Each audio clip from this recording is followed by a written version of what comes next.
Zapratite kanal i ostanite u toku sa novim vestima. U javnosti odjekuju riječi ukrajinskog novinara Ostapa Drozdeva, koji je u svom najnovijem vlogu izneo provokativnu teoriju o mogućem sporazumu između Sjedinjenih Američkih Država i Rusije.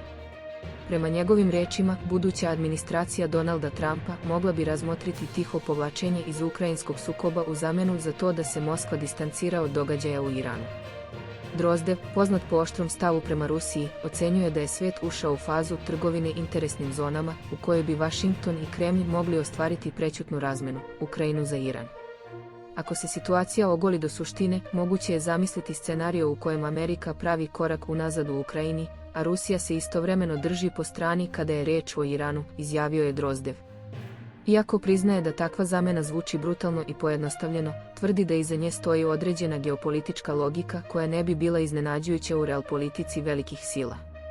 Njegova izjava dolazi u svetlu rastućih tenzija na Bliskom istoku, gdje je Iran nedavno izveo raketne udare na američke baze u Iraku i Kataru.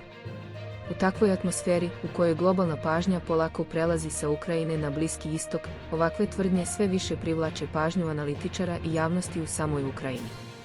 Iako za sada nema nikakve potvrde da se ovakav dogovor zaista razmatra u političkim krugovima, spekulacija Drozdeva je otvorila novi ugao u razmišljanju o tome kako bi mogla izgledati Trumpova spoljna politika, ukoliko ponovo dođe na vlast. U zemlji koja se već godinama bori za opstanak, ovakve izjave ne izazivaju samo polemiku, već i strah. Zapratite naš kanal za još novih vesti.